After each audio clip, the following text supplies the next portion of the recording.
Hello everyone. Today we talk about how to fix the app of Moovit. We go to settings. Then we click on apps.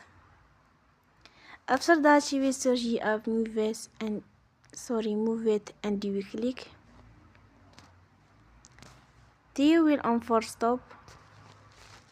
After that we will go to storage.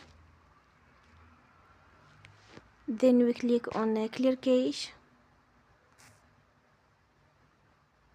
In the end, turn off your phone and you will recharge your phone again.